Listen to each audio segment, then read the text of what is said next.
Okay, let's get cracking then. Let's start this whole talk. Okay, So we need to do the clap. Yes, clap, clap. Clap, clap. That was very evil. Clap. Clap. There we go. Short and sweet, Sam. Yeah, short and sweet. That's me. It's not something I brag about often. Anyway,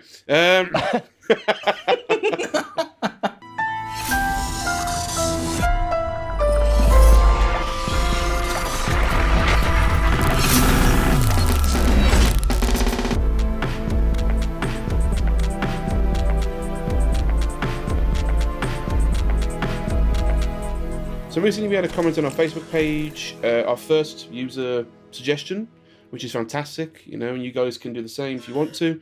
But basically, we had a guy called John Waters put a comment on our Facebook page, and say, can you do an episode on marketing your business? And that's a fantastic thing. It's something that not just video production people need to look at, but a wide variety of people need to consider when they're running their own business. So that's going to be our topic for discussion today, and somewhat relatable is a kind of thing where a couple of episodes ago I mentioned the BBC, the Doctor Who thing that I did with the Ogscast, and basically recently the BBC gave me permission to put that up on my YouTube channel. The title sequence I designed for the streams for the actual event itself, they've allowed me to put it up on YouTube, and that's. Yeah. They're calling you right now. Yeah. No, yeah. You better not post this. Let me just put it on airplane mode. There we go. Okay. Apologies for that. So yeah, the BBC said you can put it up, and that's kind of generated some marketing for me where, it's a big broadcasting thing for Twitch and the BBC and for Doctor Who, and it's allowed me to kind of get a bit of some hits on my YouTube channel, and kind of boost my subscriber count a little bit and get a few extra views and such. So that's a great kind of little marketing thing that's happened for me recently, and as well as the fact that it's quite surreal that the BBC have allowed me to actually put it up and go, yeah, sure, go ahead. And it's been quite surreal, that is. But for me, marketing my own business and marketing Galactic Dog it's been a bit of a hit and miss scenario recently, especially recently. Because I've been that busy, I've been able to put a lot of effort into looking at solutions. Do I want to kind of I've updated my website a lot recently, which has kind of been my main focus. Putting up projects whenever I can, but there's other avenues of marketing like Facebook, Twitter, putting local listings up. I don't know what you guys do. I don't know how you guys started, but pretty much it's mostly been Facebook for me. That's kind of been my driving factor in advertising. A lot of other kind of, I don't want to say legacy forms of advertising. Like there's a thing in the UK called the Yellow Pages, which is basically like a directory of, everyone's business, everyone's phone numbers, everything. And a lot of people still use that, but I've not felt the need to put my business on those directories. I've not felt like they'll get much from them. I've not met anybody else that gets much from them either. So that's from my side of the coin. But I am keen to know what you guys do in terms of marketing, and do you strictly use one method and nothing else, or what's kind of been the case for you, Gabe? Of course, I've got a website, and the goal of the website is for as many people as possible to find it. So I do a lot of SEO along with my web developer so that I can zero in on the key terms people might be using when they're searching for a local video production company. And then I routinely check to see, am I showing up on page 1 or 2 or 3? And then what can I do to improve that? That said, I get almost no business through my actual website, and I don't know a lot of video production companies around here who do. But where the website is useful is when people do reach out to me, I can point them right to the site, and that's where they can look at my work, the things I want to showcase, the services I offer. So that's a great place regardless. Whether you get direct business through your website or not, I think having a website is kind of a no-brainer in the 21st century. Apart from that, I'm on a handful of other sites like Production Hub, just sort of online collections of other video production companies, just because if people are going to those places to search, I want to be found there as well. And some of those are free, some have a modicum of cost. I don't know for sure if I've gotten any work directly through those sites either, but I just feel like, for a relatively small amount of money per year or every couple of years, that just helps increase my exposure. So that's kind of what I'm doing on like the formal marketing side. I've never paid for a specific ad, apart from, say, pitching in a few bucks to help boost a Facebook post or a recent video or something. I've done that for our show. Our show is also something else. Every episode that goes Oh out, yeah, of course it is. Yeah. links to each of our sites and each of our names. That just helps increase, the likelihood that people are going to find us. We're all in different markets, so it's not like we're competing for the same clients. So that's something I also had in mind with the show. Philippe, what's on your mind as far as marketing your own business? I am way behind everyone else. First of all, SEOs, I don't know. I just haven't gotten around understanding and really using them. I have a couple of things set up there, so I know some keywords. If people look for it, I'm gonna appear amongst I would say 3 pages on Google. But who goes on the 3rd page? No one goes on the 3rd page, right? So definitely, I need to improve that. On the other hand, I have a website, which is great, and I think every time that I take a look at the analytics from the website and I see how much traffic goes through there, I see that people access my website every single day. So every single day there is a potential client that is looking into there. There is, or someone that admires my work. I don't know, maybe a stalker or something. But someone is looking into there, and they're considering. And at some point, maybe 1 every 100 or 1,000 people, if they go and send an email and say, "Oh, maybe I want to work with you," that's great. But it hasn't happened through the website yet. What has happened to me is that the customers that I have at the moment, they have always been coming either because they've seen me in person doing a work, or because someone else recommended me to them. So in terms of marketing, one thing that I make sure that I do is that I'm nice to everyone around me. And that's just a normal human thing to do, It's just, I go to the coffee shop and I'm nice to the person in the coffee shop. Who knows? Maybe that person is going to say, "Oh, I've seen his face somewhere because I boosted a post on Facebook about video production." And then that person, oh, this guy does video. And then that person has a friend that is a musician that needs a video. Oh, he was so nice. He probably is a nice person to work with. So I think marketing and networking, they go pretty much hand in hand. So far, I have been working more in networking than in marketing itself. It's still a form of marketing, isn't it? It's just less pay for clicks, ads, kind of thing. It's like, I mean, when you start going down the route of pay for clicks and ads and you're setting up a website, I got masses upon masses of emails from several people and several companies going, we've seen that you're looking at advertising, yada, yada, yada. We'd like to offer you this. And Google AdWords kept calling me every other day. And I'm like, I don't really want to go down that route. It's not something that, I understand it's possibly necessary, but I think half the time, is it necessary? No, it's not. You know what I mean? Like, I had recently, I think this Friday, of this recording, and I had one person out of 3 months message me through my website, email me. The only other emails I do get through my website are people giving me their contact info so I can hire them for the work that I want to get.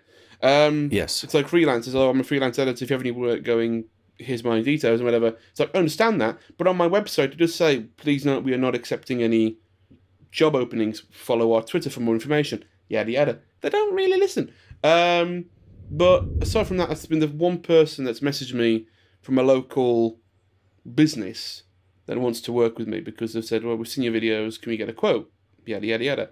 So, with that in mind, again, it's like, what's the ratio of, like, visitors to actual clients, you know what I mean? It's kind of, and my dad is a bit of one of those guys where he'll say, get on the phone and call them, call 100 people in a day. And I'm Hustle. like, how is that going to benefit me? It's going to waste my time, and I might not get anything out of it. But then I might get a contact out. Somebody might write my name down and go, "Well, we need a video now. Speak to that guy who called." But the chances of that are happening, I'm really not 100% sure on. Here it is a way to do half of what you said, half of what your dad said, but without wasting your time. Find someone that wants to work in a commission basis. That person has to understand what you do, and they're going to be the ones calling the businesses and etc., saying what we do. And then once they get a client through the door, if the client ever closes deal with you, you pay them, let's say, 5-10% of earnings. You're going to earn less, of course, but then you will have a new client. And it's just that one-off. If you do a good job, the client's going to be a repeat, but that the person not necessarily is going to be there, because that commission person is to bring you new clients, right? Yeah, exactly. I know that a friend of mine was trying that. She's a photographer. She said that it was going well, but the girl she was working with had a plan to open her own business. So it kind of had a little bit of a conflict of interest there. Yeah, some friction there, yeah. Yeah. It's all about cost to benefit ratio. There's a particular site that I signed up for a couple years ago, and it was like $130 to be on their directory for a certain geographic region, and you can pay more to expand your area. And I did. So I probably paid like $300 over the last couple of years, but I got one client through them who's now a repeat client.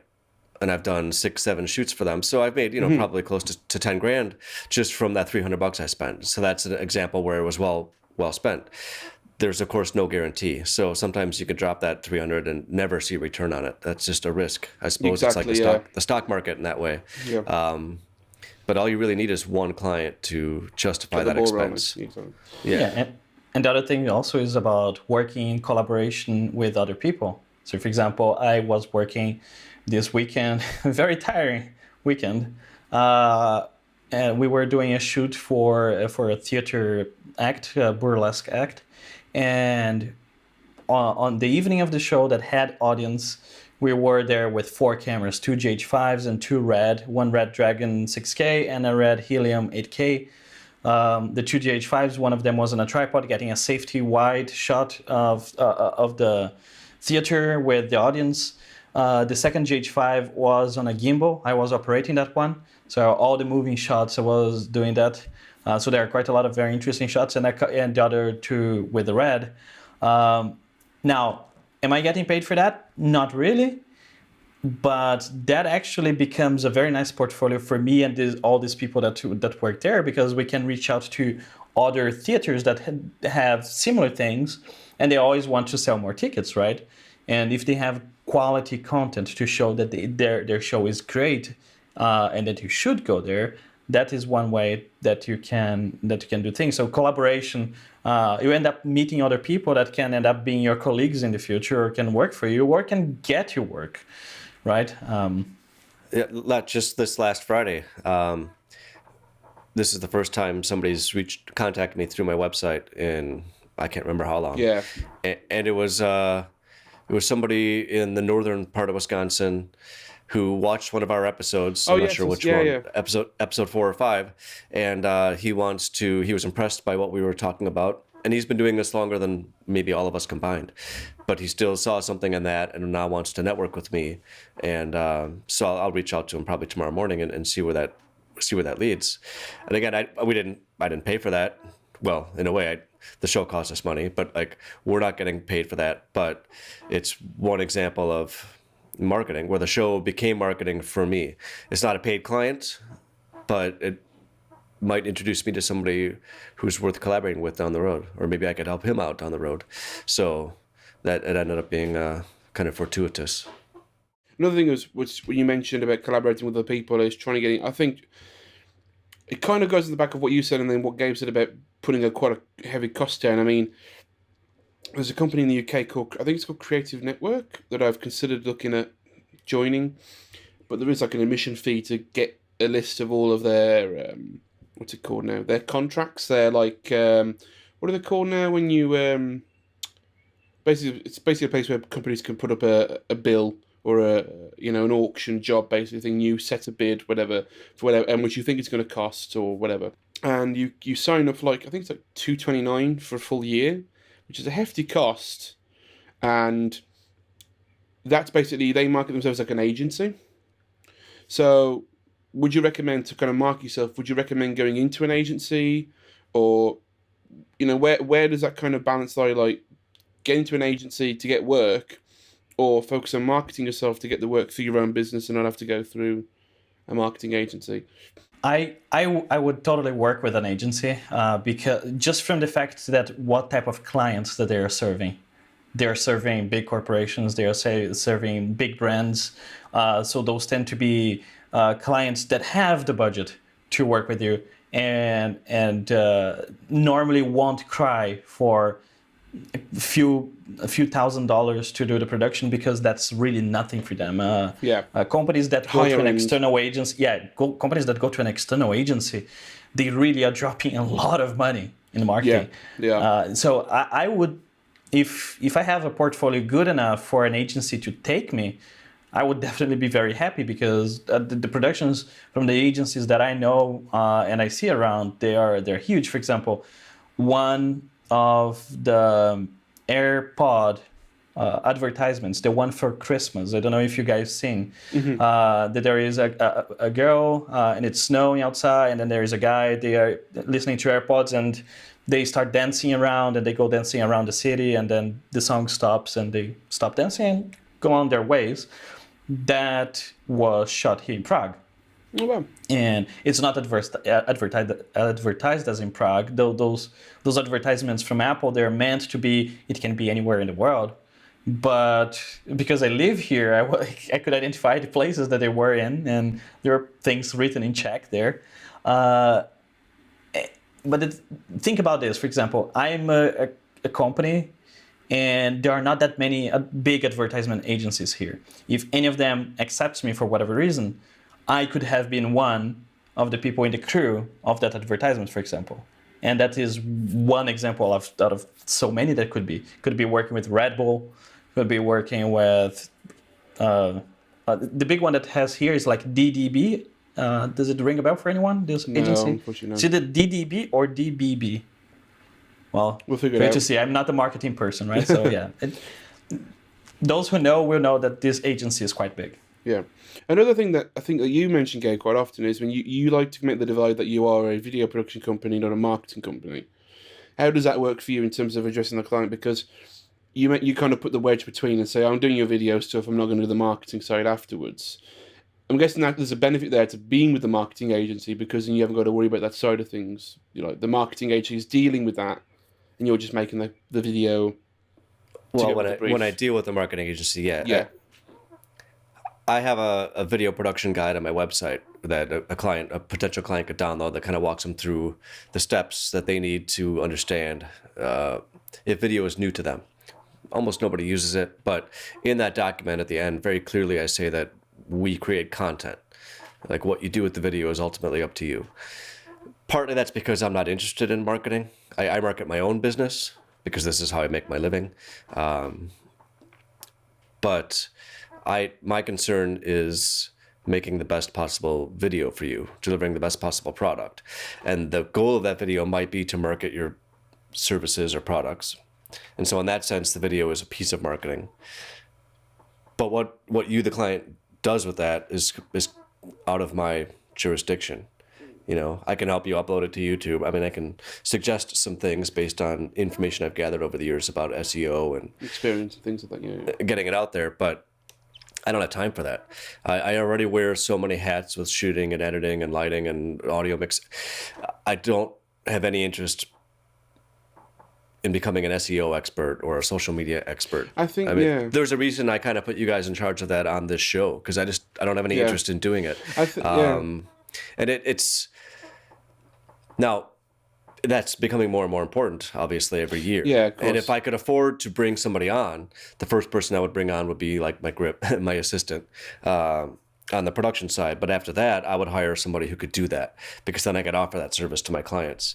I'm just not in that position to bring people on at the moment. I think Yeah. From my perspective, it's a case of I'd like to do it, but I feel like with how many different things. I mean, I can understand marketing a product and a service as a piece of video. Again, you say it's a piece of marketing. It's content that's going to be used for a marketing need and purpose. I feel like if I was also juggling the marketing aspect, I would lose sight of the intention of the video and what it's meant to do. Exactly. In my own kind of respect, like if it's a story that's meant to invoke emotion and get people to go hands, like it's a charity piece, for example, get hands in pockets, yada yada yada, and I'm here worrying about analytics and where the video's going to be shared, how it's going to be shared, only clicks and things. Oh, we need to make sure this is ad safe and things like that. I'd lose. I would lose the plot. I would lose just all sense of kind of focus because the story would run away with itself, and I'd be there going, "Well, at least you're getting clicks." You know what I mean? It's not. Yeah, same here. And not only would I lose sight of that individual video, that story, I would lose sight of the whole reason I got into this to begin with, because I did not get into this to do marketing. Even doing what I'm doing now was an unanticipated side route. It Same turns here. out that I'm good at it, and I'm going to keep doing it, for as long as I can. But I want to make feature films. I want to tell dramatic stories, which has nothing to do with marketing. Until I get Exactly. into the studio side of things. Yeah. It's just not. I have no personal interest in it. I'm a huge fan of the late comedian Bill Hicks, and he's got a nice bit on marketing and advertising that I tend to agree with. Audience can feel free to look that up. I'll look that up. I marketing in general leaves a pretty bad taste in my mouth. Now, granted, I have a lot of clients who I can stand by what they do. I would have no problem morally marketing their products or services, just like I'm not doing any ill will in the world. I have no problem advertising my own business, but my time and my talent is better spent becoming a better storyteller. That's just how I feel about it. Emotionally, that's what grabs me. On the flip side of that, though, it's a double-edged sword where it's not so much. You can do other things better than marketing, but to do those things, to get clients through the door, you need to do marketing. It's one of those odd kind of things where if you don't market, you're not going to get clients to be a better storyteller in some respects. Like you're not going to be able to tell the stories you want to tell if you don't know how to market. So it is a key thing. It's one of those ones where it's like I'd rather listen to Justin Bieber sing for 10 hours than do any SEO marketing. Sorry, Justin, but I don't like you. Anyway, Well, yeah, there's a difference between knowing exactly what you need to do to get yourself out there and being able to be like the best voice for your own company. I mean, if you can't advertise yourself, like if you don't feel good enough about what you do and what you're capable of and what you can provide to other people, why is anybody else going to believe that you can do that for them? exactly. Yeah. And I'm really good at, like, the things I do, I'm very vocal about. And when I'm good at something, I like to put it out there because I think it's good and it's worth sharing.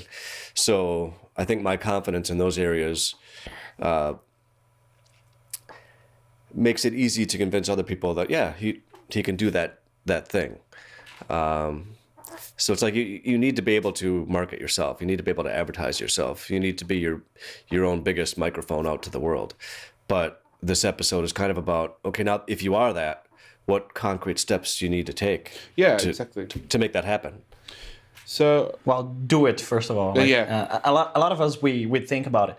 Oh, I should do this, and then it passes 5 seconds and like later, and then you never do it. So I think it's very important to go and just do it. yeah, so quite recently I updated up my website because I felt like I needed to kind of get more of an update to, because it hadn't been updated for about 4 or 5 months.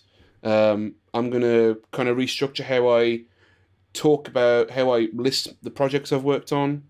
I'm going to include more information, more data, things to search from, including buzzwords, like video production, the location I'm in, what I do, motion graphics, corporate video, the buzzwords, the keywords, and I use Squarespace for my website. This isn't a sponsored video, by the way. I wish Squarespace would sponsor us, because then that way I can plug it very well. But on there's a great analytics tool that tells you what words are commonly being searched in the for your particular market, and if you've got them on your website, and you'll say like, well, this is being clicked more than this tag. Find a way to put this in your website, which is kind of useful. But yeah, again, I'm just trying to kind of update my website as much as possible. But the most Can you show me where that is later? yeah, 'Cause I I'll have give you also a that look. Squarespace. I'll give you a little look at that. Yeah, and yeah, for me, another thing that I use quite a bit is well, to be honest, most of the work I've got is word of mouth.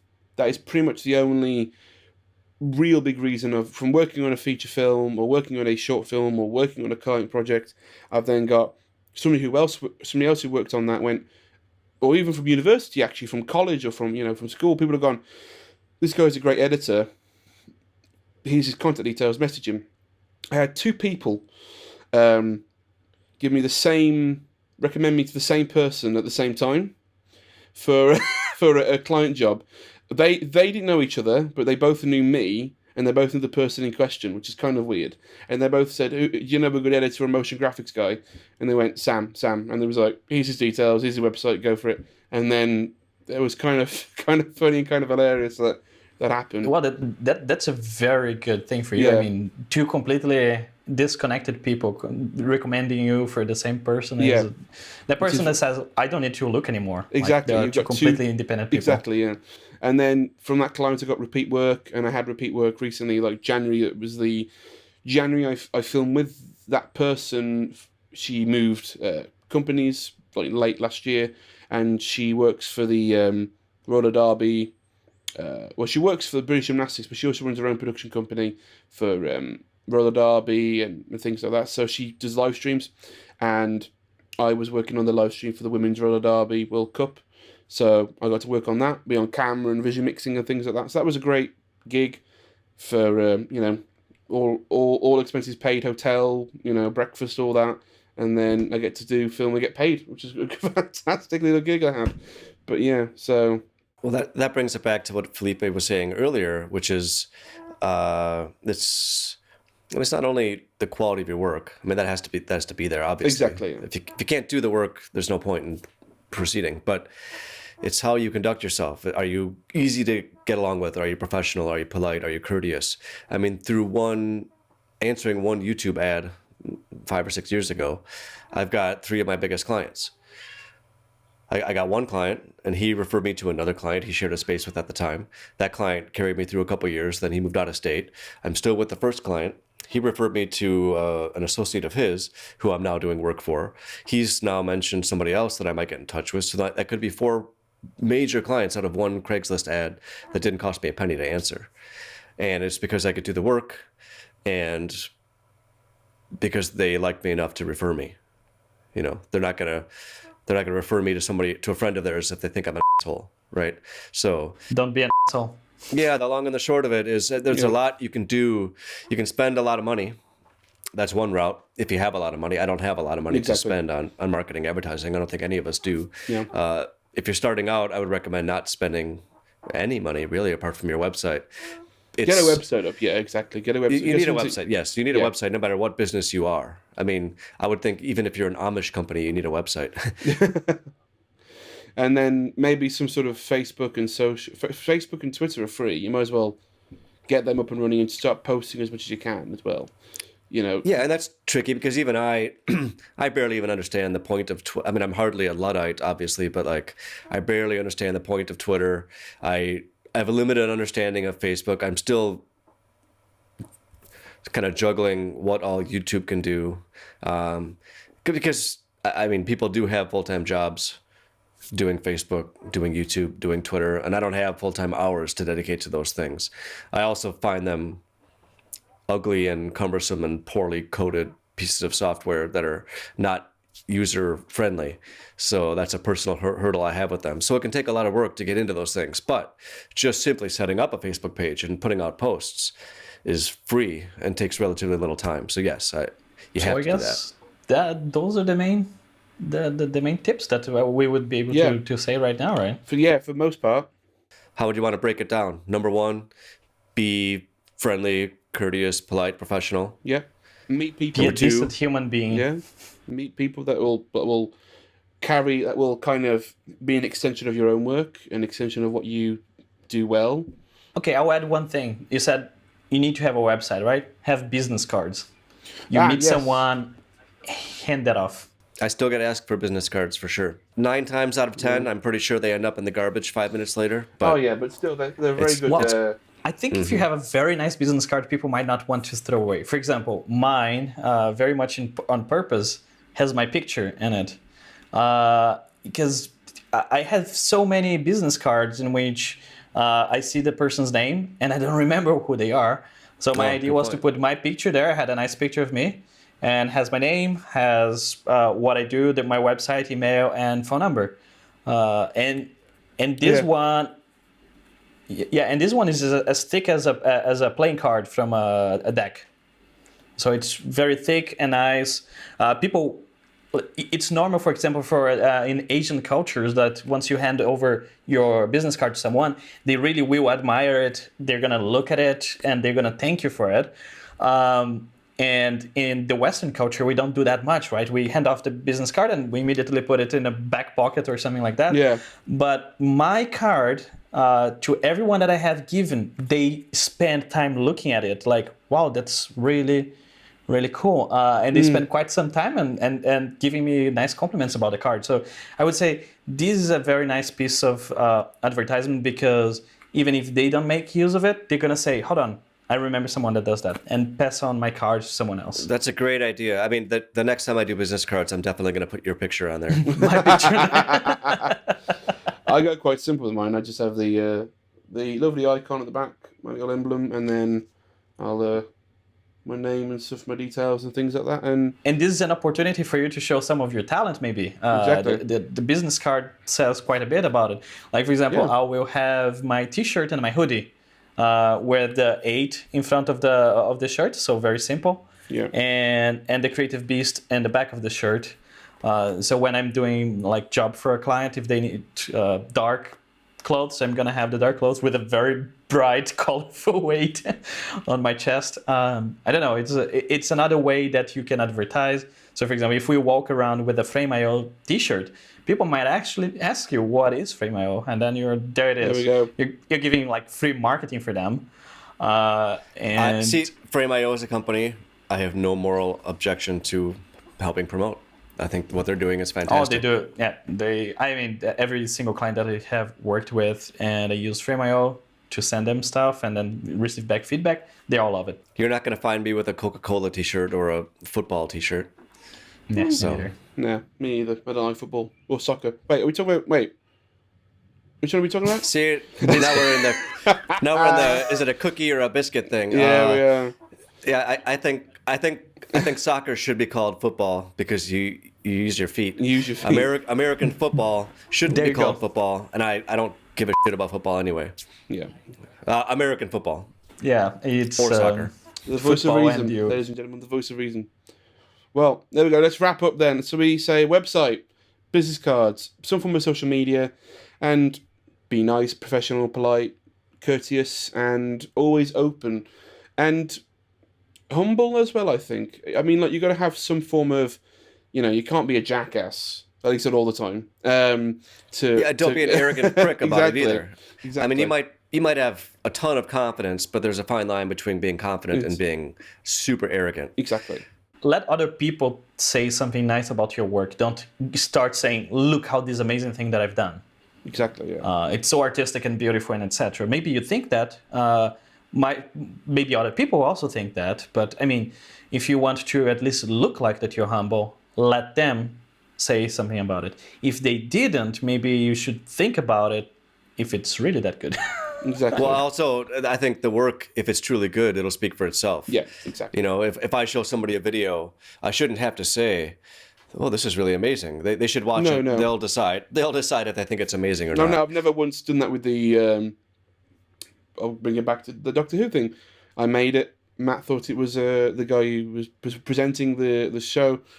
Thought it was fantastic, and he that was some kind of his like. For now, I look back at it and go, oh, I wish I did something different with that. I don't like that. I don't like that.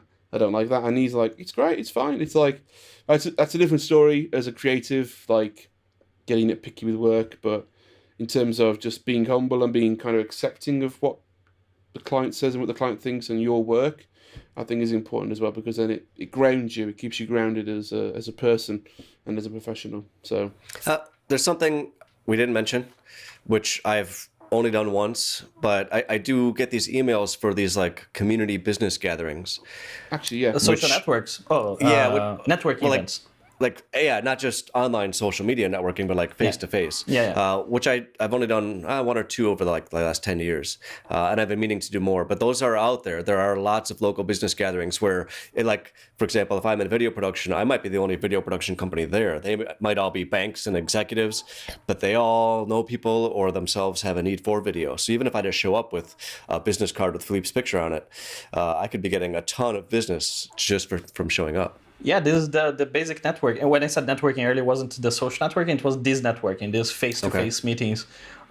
You can have social networking, which literally is for you to go and maybe even find someone to go for a beer or something like that. You're not talking about business, but you always end up talking about, what do you do, right?